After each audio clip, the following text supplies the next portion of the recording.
And later on in the program we're going to look at a total of 10 different ways to help us make decisions in different situations.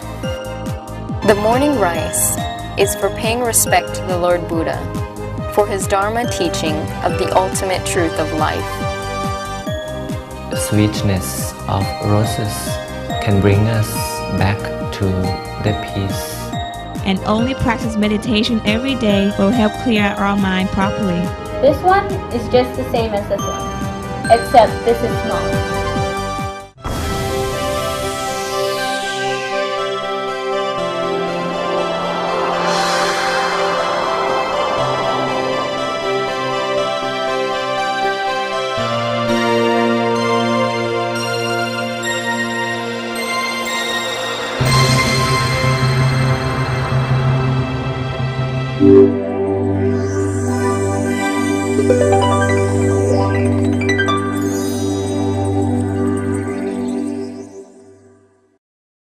Sawadee-ka. Welcome to another edition of Meditation for All, a program designed to help guide individuals toward their goals by applying the fruits of meditation to improve themselves and the society they live in.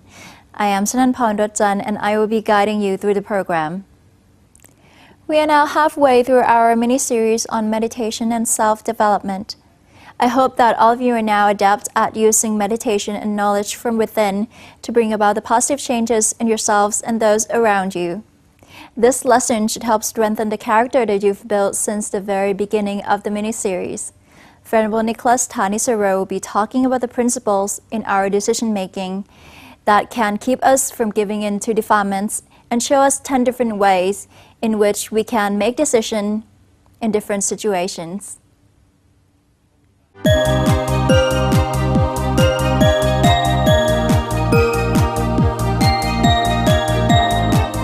Welcome back to our mini-series on meditation and self-development. Last time we learned about the demons which can come from possible weaknesses in our own mind as a result of the defilements of greed, hatred and delusion which may be lurking there. We found out that these defilements can interfere with our decision-making process in some cases. And last time we also advocated having principles in our decision-making to help us to avoid succumbing to the power of these defilements in the mind. Well, this week it's not too late to start talking about what those principles actually consist of. And later on in the program we're going to look at a total of 10 different ways to help us make decisions in different situations. In fact, when you look at a situation, you can describe the situation as either positive, neutral or negative, as it concerns our ability to make progress in meditation.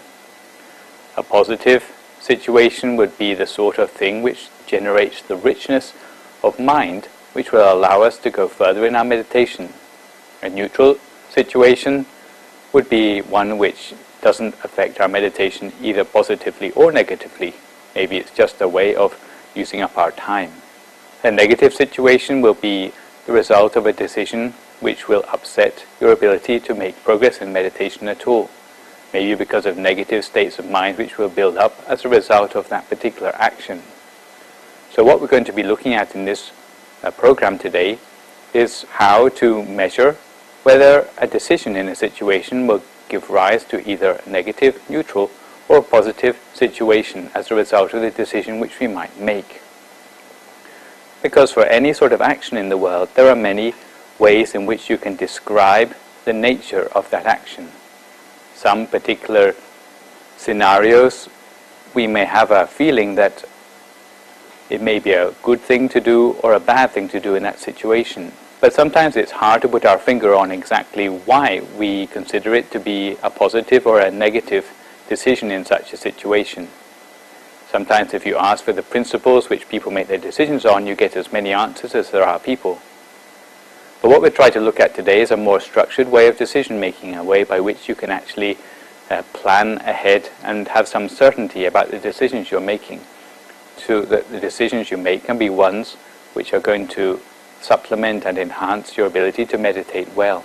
Any situation can be looked at in many different ways. Let's take an example first of all of perhaps giving a meal of food to the late Mother Teresa of Calcutta, who of course we know is a is a very outstanding woman who has done a lot for society, especially in the poverty-stricken areas of India.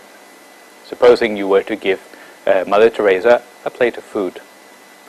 A very simple person might justify that, saying it's a positive thing to do, because we know that by eating a plate of food, then Mother Teresa at least will be saved from starvation for another day. It's a very simplistic way of looking at it, but that would be a way of measuring our decision in terms of thinking of the benefit to others. Another person might look at the same situation and say, giving a plate of food is a very positive thing. Why? Not for Mother Teresa's benefit, but for the benefit of all the people who she will help as a result of the strength she gets from the food. In this particular case, measuring the decision is in terms of the benefit that the plate of food will give to society as a whole. A third way of looking at the situation might be to look at not the benefits which the food will give, but in fact the intention behind the person giving the food in the first place. They can see that if the person can be able to let go of the food, perhaps the possible hunger or the temptation to eat it for themselves, then that person is being able to relinquish the power of greed or stinginess in their own mind, which does improve the quality of their mind. So this would be looking at the situation in terms of intention. Another person might look at the same situation and again come to a different conclusion, that if a person can afford to be generous, and if that person can have such a positive intention in their mind, then this will be a thing which in the future will lead that person to be given to by others, because it's said that a person who gives is loved by others. A person who gives will receive in return. So in this particular situation, we're looking at the scenario in terms of doing an action which we will not regret at a later date. Last but not least, there may be the meditators amongst us who, giving such a plate of food to Mother Teresa, find that their own mind is illuminated more inside than it was before. This arising of illumination in the mind would say that in fact it's a positive situation. But the way that we measure the positive situation in this scenario is that it gives more illumination to the mind itself. So we can see now that even for the same situation, you can look at it in many different ways, and there may be possibly different principles which you can use in the same situation to decide whether it's a good or a bad decision you're making about it. It's rather like a medicine cabinet. Because there are many different diseases, then there are also many different medicines to treat the diseases. Some sorts of medicine, if you apply them to the wrong diseases, can give a very dangerous result. Try, for example, putting foot ointment in your eye. Although foot ointment is good in itself and it's good for treating bad toenails, but if you put it in your eye, it may make you blind. In the same way with decision making, if you use the wrong sort of decision making tool in the wrong situation, then it may give also an unreliable result. So it's best to be able to apply the right decision making principle to the right situation, and we'll try to talk about these as we go along, because there's a total of 10 different ways of making decisions which we have at our disposal. The first way I'd like to talk about is the intention behind the decision. Supposing we're making a decision and we find that the decision we make is based in terms of not being under the influence of the defilements in the mind.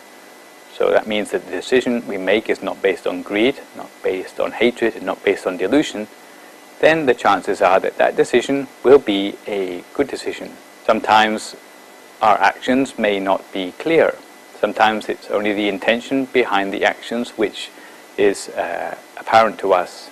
For example, if children sharing out a cake take a bigger helping for themselves than they give to their friends, although it's not bad or evil, their action, but it does show that they have greed in their minds.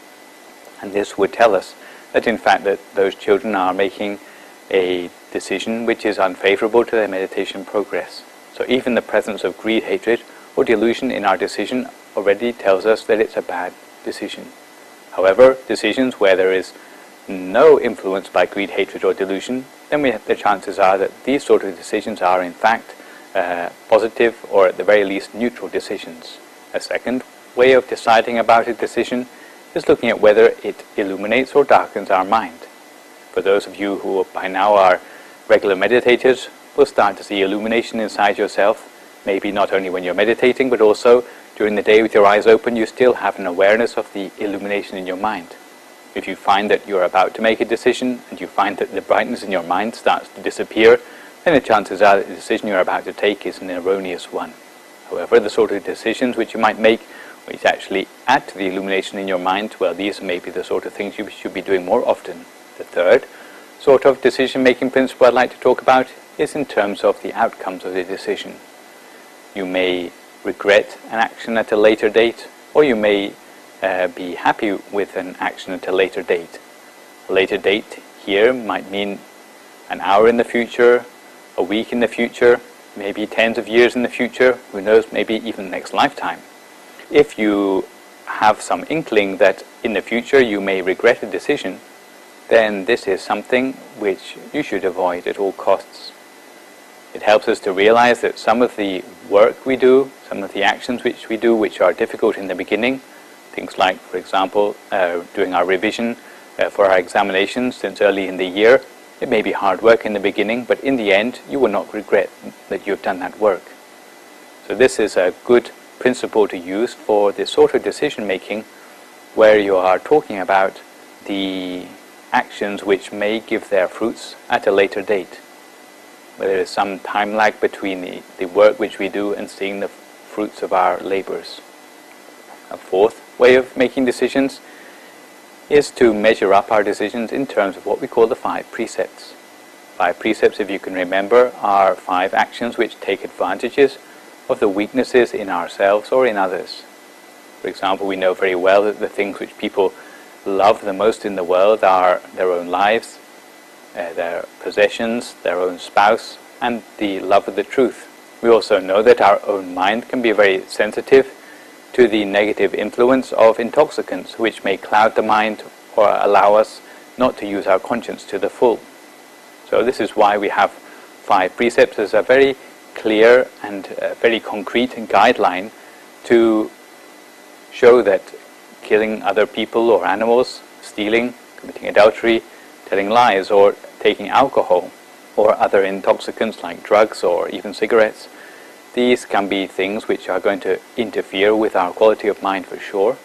So if you want a very clear rule of thumb, then measuring your own actions up to the 5 precepts is a very clear way of making a decision about whether an action in a particular situation is going to be positive or negative for you and other people. If it does conflict with the 5 precepts, then the chances are that it's certainly negative. However, if it does not conflict with the 5 precepts, then the chances are that it's at least neutral and possibly positive. But if you want to go beyond the 5 precepts, then there are another set of virtues which go with the 5 precepts, which go over and beyond, which are called the 5 virtues. And if you'd like to look at what these 5 virtues comprise, we find that any sort of action which fits in with either generosity, fits in with compassion, fits in with contentment with one's own spouse, fits in with truthfulness, and which fits in with mindfulness, then the chances are that that sort of decision, the decision to do those 5 categories of action, will in fact be very positive for us and our quality of mind. If we go a little further to look at the next way of looking at decisions, this is where we start to come more into the social sphere. With 5 precepts, we're already talking partially about the decisions which affect other people, but in this particular case, we ought to be looking at also situations which not only we don't regret, but also which others don't regret at a later date. This is something which, if we can appreciate the feelings of others, then we ought to be always taking into account whenever our actions affect other people's lives. Really, the sort of decisions which we should be looking for are decisions which, when put into action, will bring neither us nor others regret at a later date. If we are regretting it at a later date, even if the other people aren't, then we should still not do that thing. If the other people don't regret it but we do, then again that's not worth doing. And if both of us regret it, then certainly we should stay away from that sort of action. Apart from regrets, another way of looking at actions in the social context is to look at the benefit which comes from the action. Often we hear in modern management terminology about a win-win situation. This is talking about the benefits which come from the outcome of the decisions which we make. If both of us win, that is, we win and they win as a result of a situation, which we have decided, then that is worth doing. However, if only we win and they don't, or they win and we don't, or neither of us win, then these are the sort of actions which we ought to be avoiding if all possible. In a wider social context, sometimes we have factors coming into our decision making which we haven't talked about so far. If you talk about actions which may on a personal level seem beneficial, but on a social level are not beneficial, then sometimes if it's in the social sphere we have to give up our selfish interest in order for the greater and wider social benefit.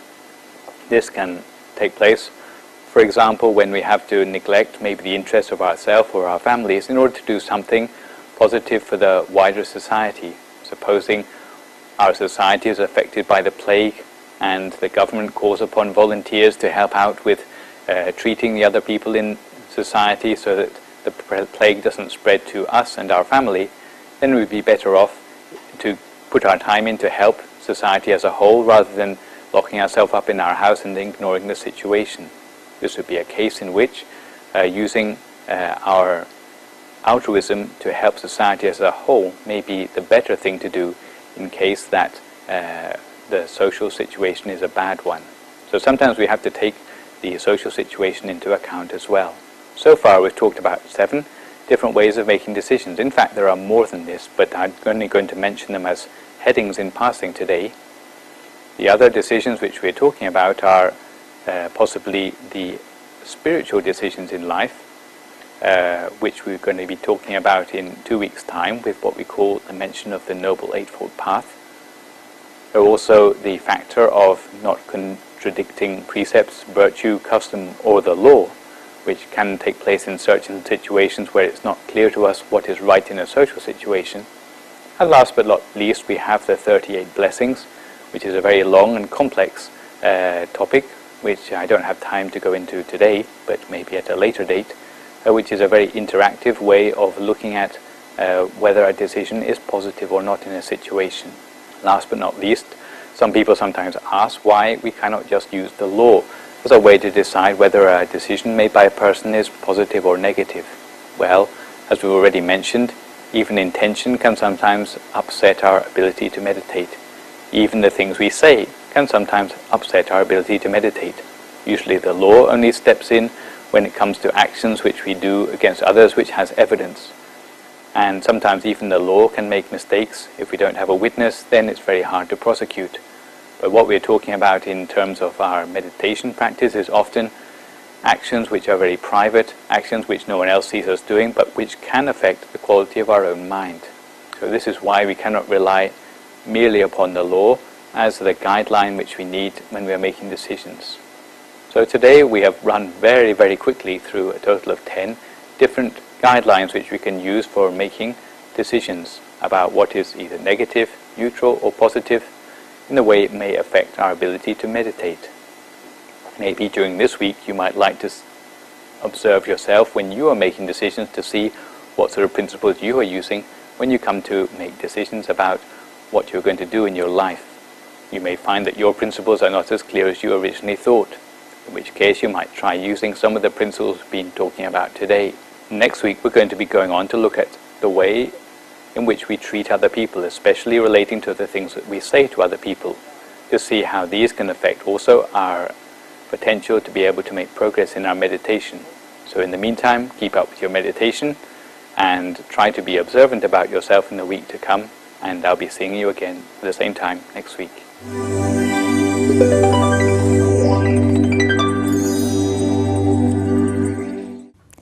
Next on Buddhist Culture, you will see the continuation of the story on the morning rise.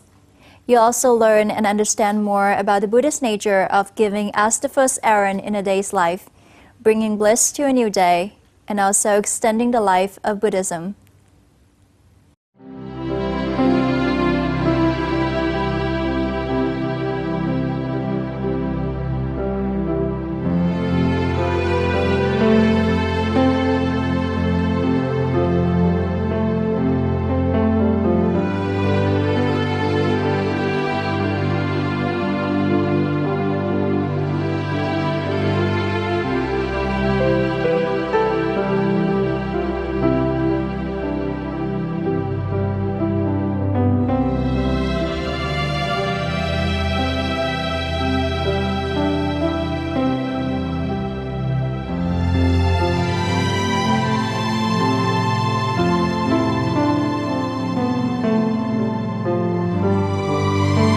The essence of almsgiving is the rice. Rice has to be cooked fresh and hot, spreading its fragrance throughout the whole house.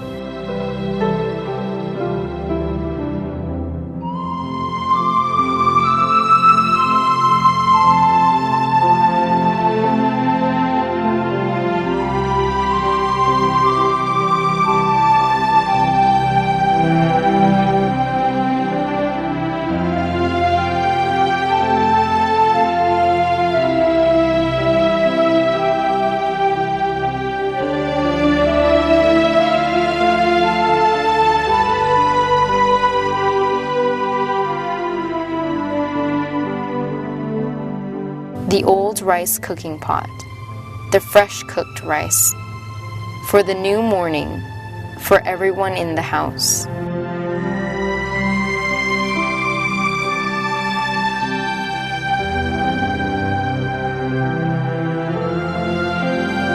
The morning rice. The first spoon of rice of the new morning is only for the Holy One.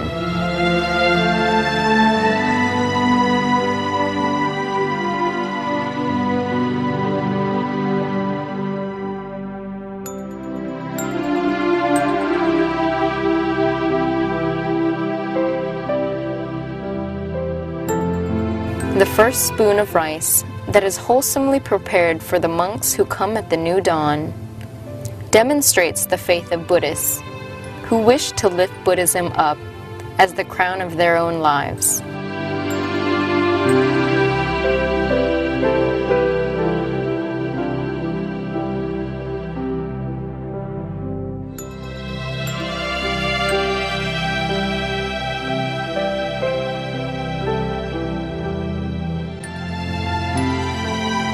The morning rice is for paying respect to the Lord Buddha, for his Dharma teaching of the ultimate truth of life, and for paying gratitude towards monks who practice and preserve this guiding light.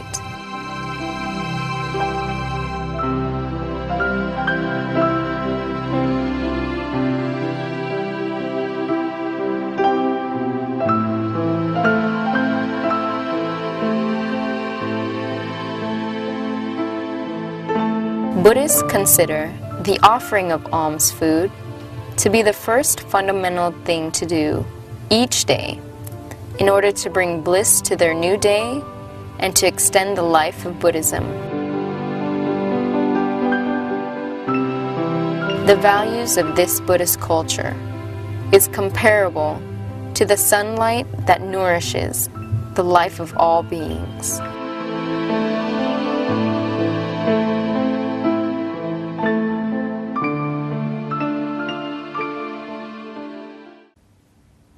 Last time you were introduced to the concept of using soft music as a meditation tool. For those of you who find it helpful, you can use this technique as means to help you relax and get you in the mood for meditation. It is now time for us to meditate with Venerable Somsak Biyasilo.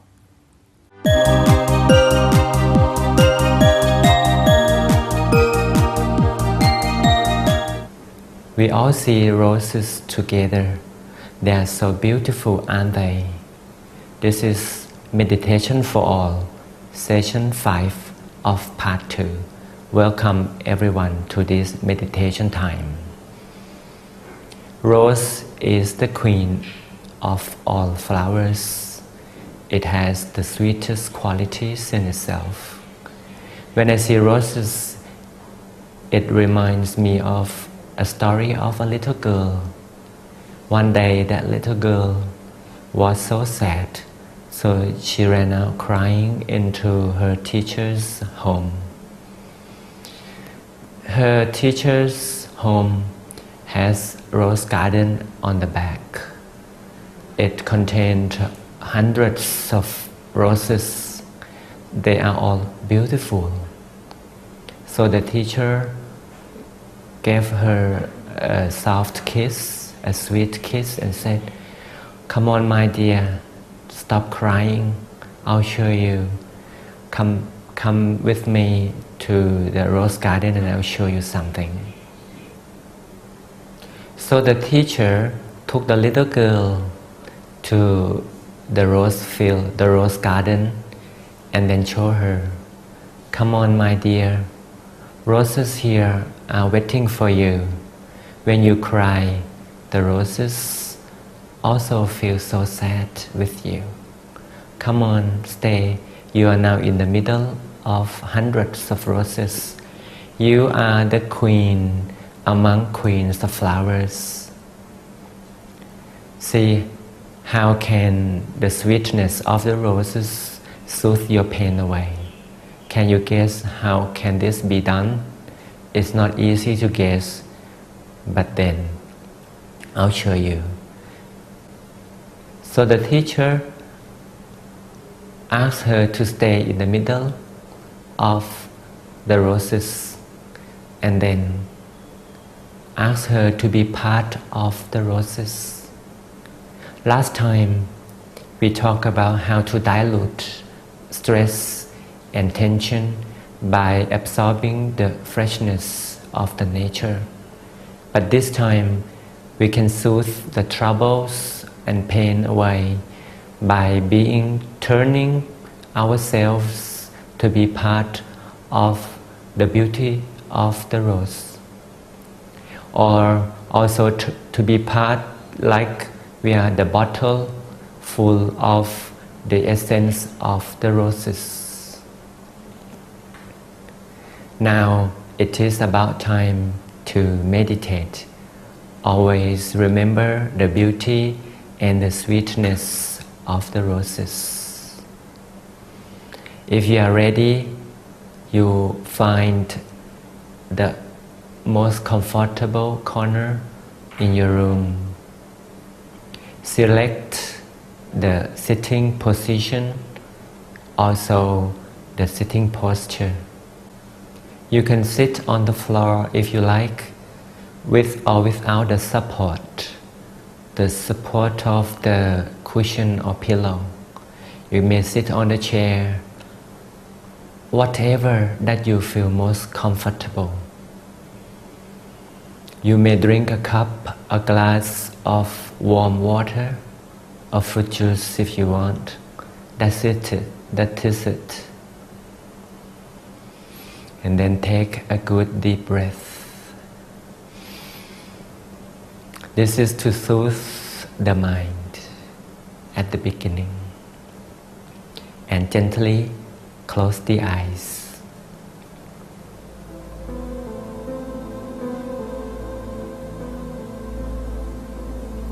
We shall not squeeze the eyelids too close so tightly.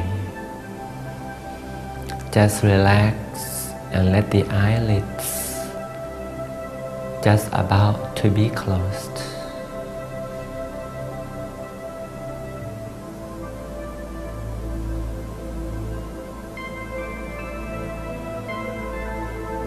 Always remember to relax.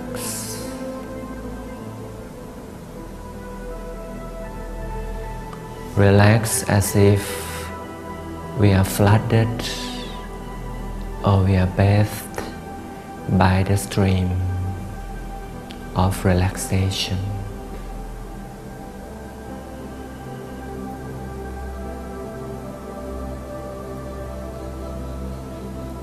Let the beauty, the charm, the sweetness of roses to come around.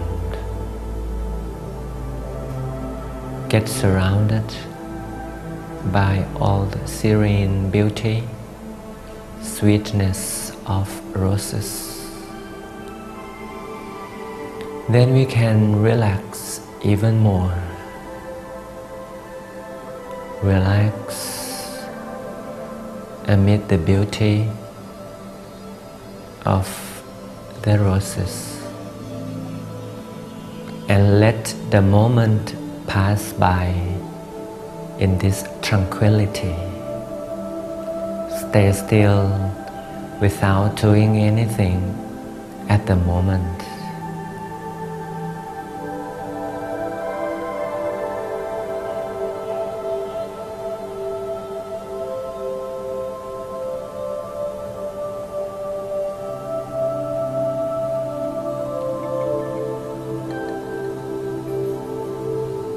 Let relaxation prevail in every part of the body, from top to toes, everywhere.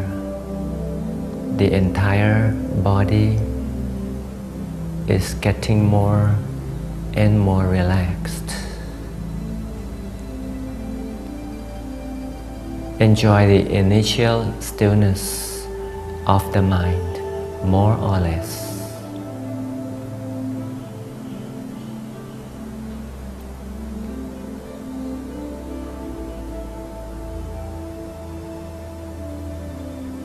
Let me review the turning point a little bit. The turning point lies in the middle of the body. It is the far end of the in-breath. Let's try. Take a deep breath, deepest one.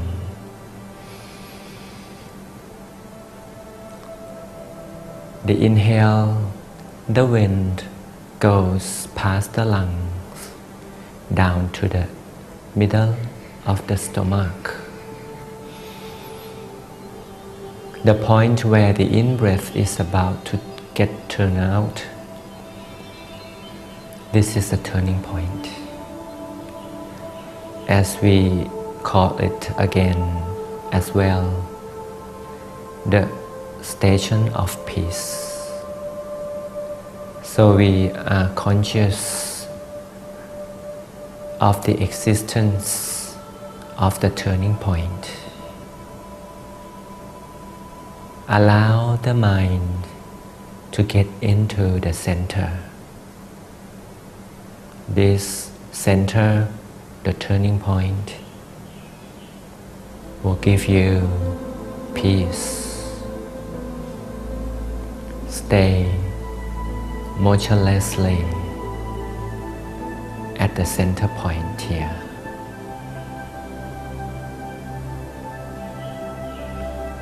Allow the mind to relax and stay peacefully, motionlessly at this center point. Then we are gaining more and more peace, quietly.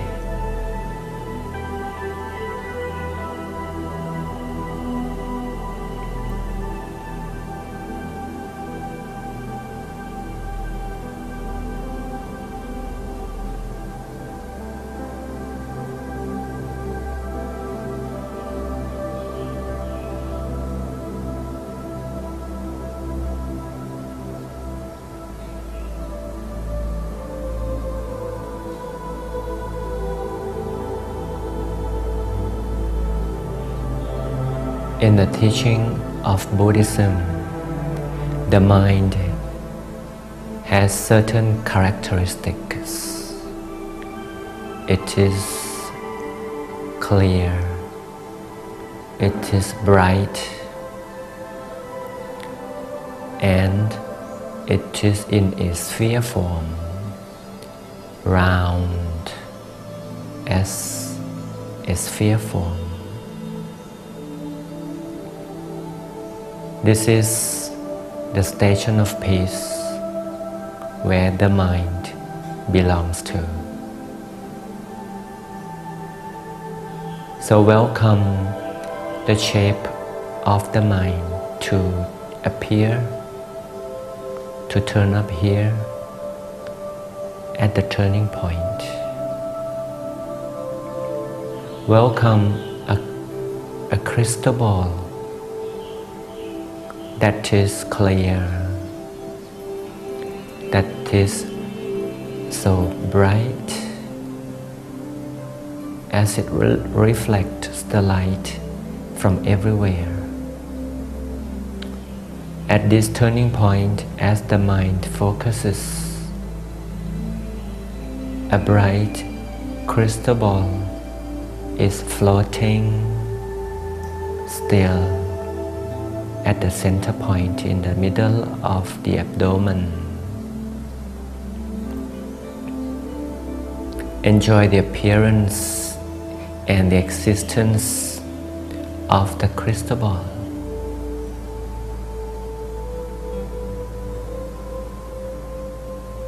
The technique of observing the crystal ball is one word.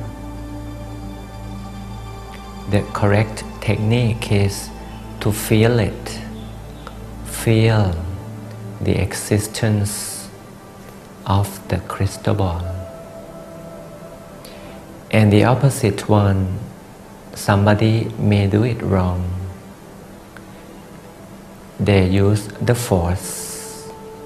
They force a picture to be very bright and very clear. Feeling has nothing to do with the force. Forcing will destroy all the soft feeling. Forcing is not what we use in meditation. So we feel at ease, feel the existence of the crystal ball.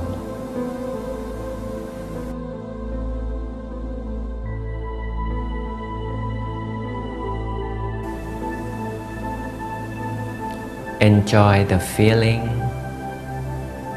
of the existence of the crystal ball. Stay where you are, the feeling. Stay peacefully observing the crystal ball.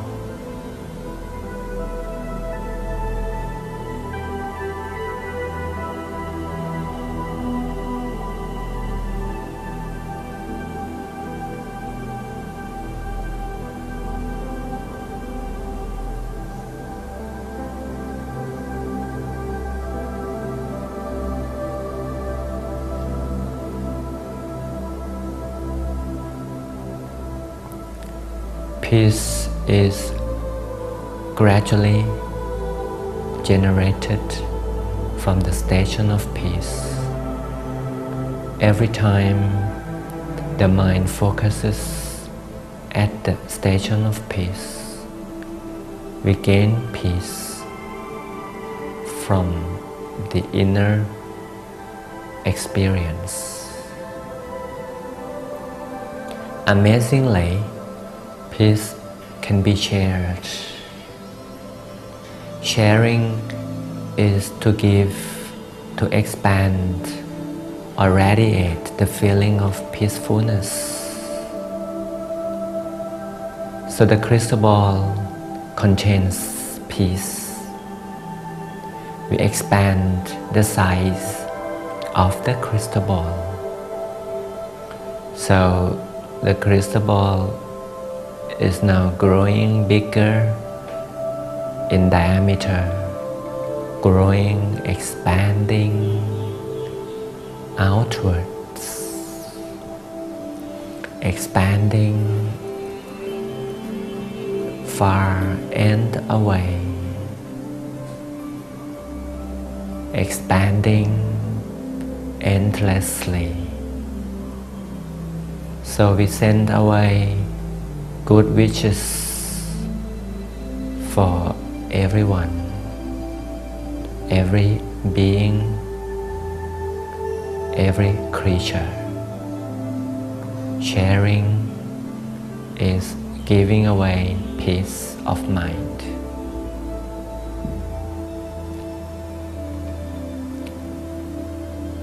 Let the boundary of the crystal ball expand far further and away, endlessly in this motion.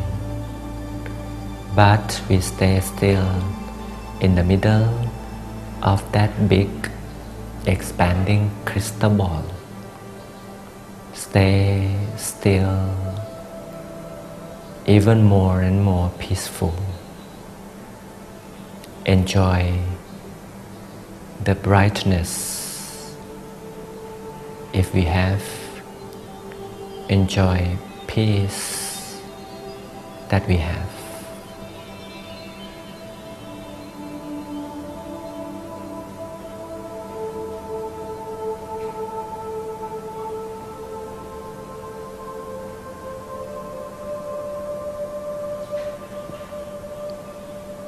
And when time is up, we prepare to come out of the meditation slowly. Take a deep breath again to confirm the turning point. We always stay. Confirm the existence of the crystal ball. Once we are ready, we gradually come out and open the eyes slowly.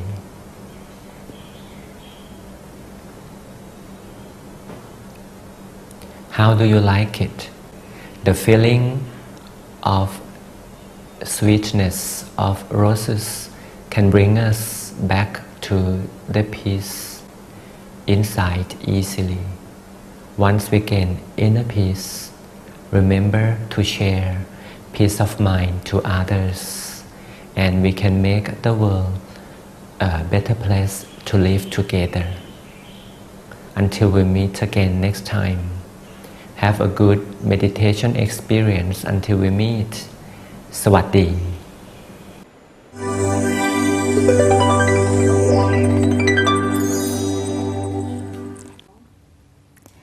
Mrs. Ivy Shan from Hong Kong is a young businesswoman, a mother of one, and care provider to many children. She will share with us her wonderful experiences in meditation and also how meditation has helped her to change for the better.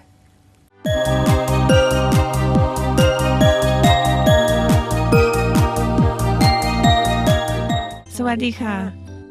My name is Ivy. I'm from Hong Kong. Today I'm glad to have the opportunity to share my meditation and Dharma learning experience with everyone here. In fact, in 1991, I have written a letter and asked myself, who am I and what do I live for?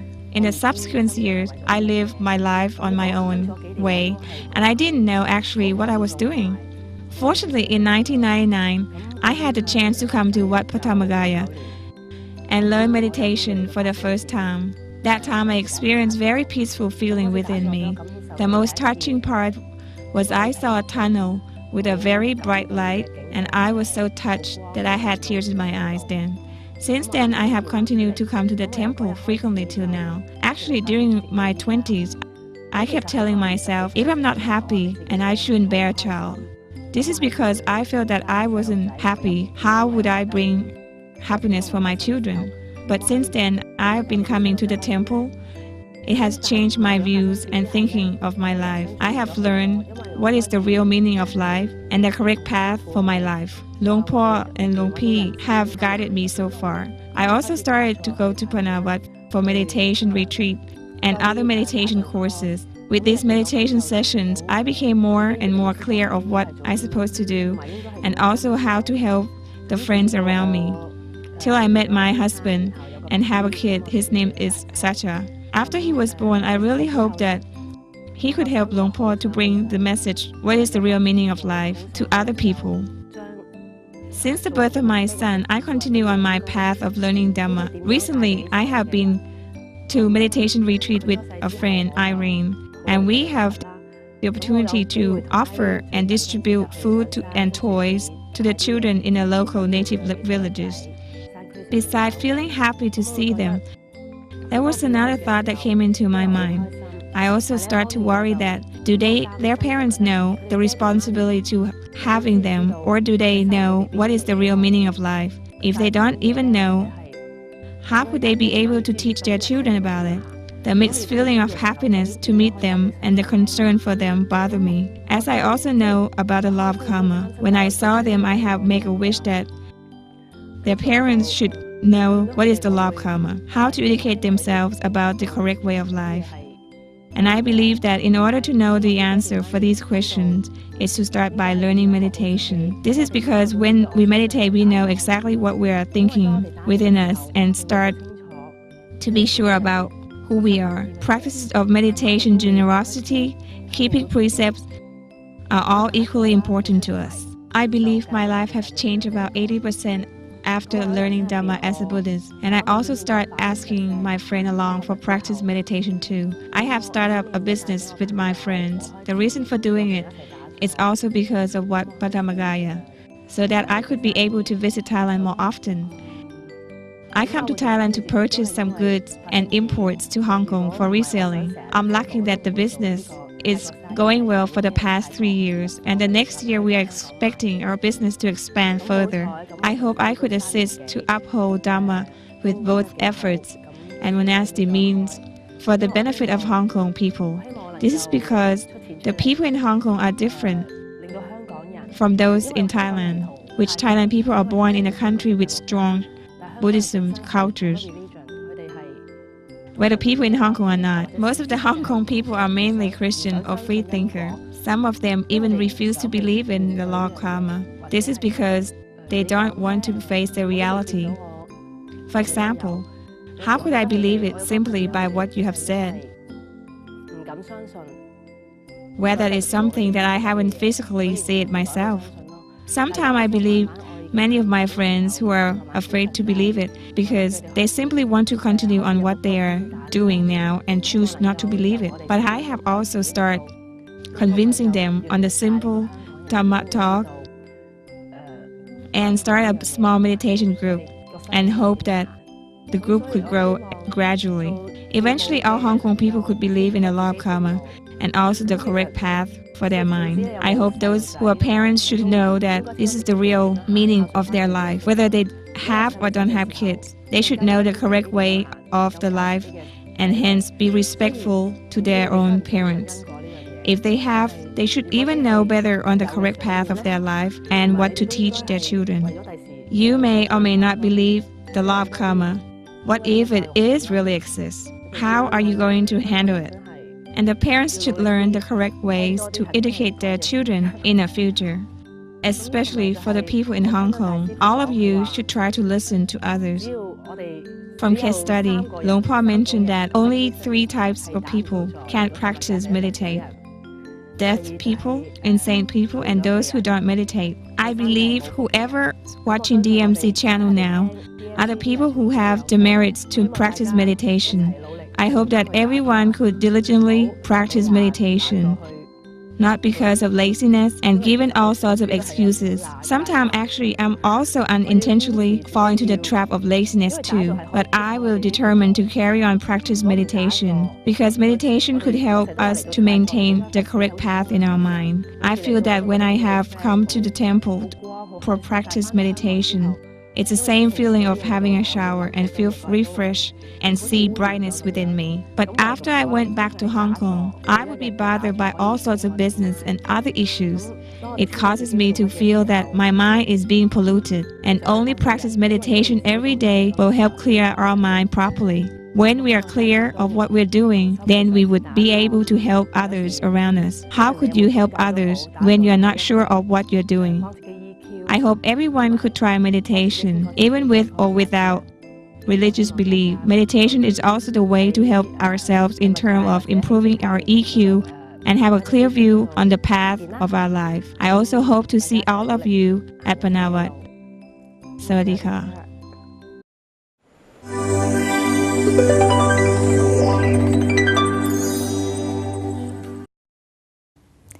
In Thailand, the use of flower garlands is widespread. Flower garlands can be used as a gift to your friends, relatives, or the Lord Buddha.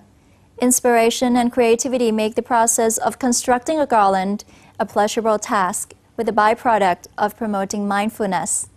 So if you're interested in creating one for yourself, then join Rose Mi Pan next on Cut and Carve. No matter which way my life turns, no matter easy or hard. ทีนี้เสร็จแล้วจากมาลัยกลมแล้วนะคะมาลัยซีกแล้วนะคะเราก็จะเป็นส่วนของอุบะนะคะอุบะนี้ก็จะประกอบด้วยดอกรัก ค่ะ นะคะรักตรงนี้เดี๋ยวเราจะสาธิตในการทำอุบะตรงนี้นะคะ ค่ะ ได้ไหม Now we're going to learn how to do this dangling part, which is called the uba. This is made out of dog lap, and since we're changing the colors to green and white, you can't use orchid colors. We can't use this purplish paint color, so we'll be using leaf. Usually the string should match the color of the thing you're using right here. So if you're using an orchid petal, which is this color, you would use a purplish string. And for what we're using, which are leaves, we would use a green one. You're going to be using the tapioca stem, and you're going to take the string and push the string in so it's nice and tight. ตัดเชือกอ่ะโอเค Like this. Once you got the string in, you're going to take the leaf and fold it in. Sort of like when you're making a comb. แล้วก็ใส่เลยนะคะ จ้ะทาไปเลยก็พันใช้พัน Take the leaf เหมือนไปทำกระทงไหม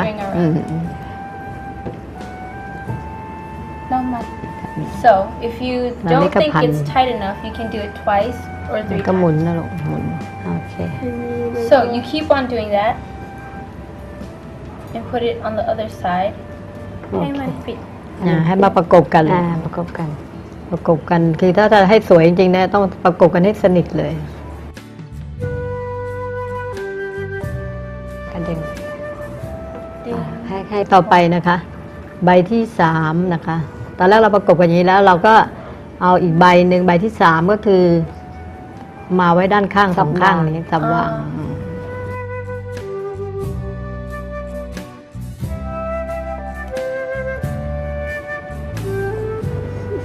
เนี่ยประกบปิดสองข้างเหมือนกันเลย แล้วก็พัน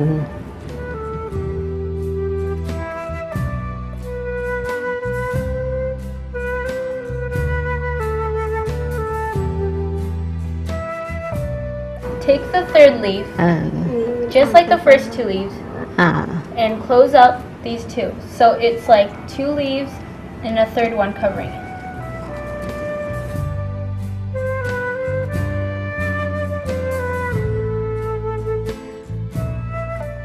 Then take the 4th one and cover the other 3. To do this, you have to be very patient and very gentle. So it would turn out sort of like a bud, a rosebud. So when you're finished, wrap it around twice, then cut it off. To do the bottom part, we put in what we just finished by putting the needle through the stem all the way, and after that, we use the outside of doglap, put it in, and put the base of a bud in. So, when you get doglap, get the one that hasn't been peeled open yet. You have this, like that, and you have to be gentle, holding 2 fingers like this, and using your fingers gently, moving one side, then the other side, until you have the whole thing. แล้วก็ ใช้กรรไกรตัดข้างใน So, you get the scissor, ตัดนี่เข้ามาตัด ให้ไม่ให้สุดให้ติดชิดๆเลยค่ะชิดเลยแล้วข้างในด้วยให้ชิดเลยโอเค Right now, we're doing the longest one, which is 9. We have 9 doglap in a row.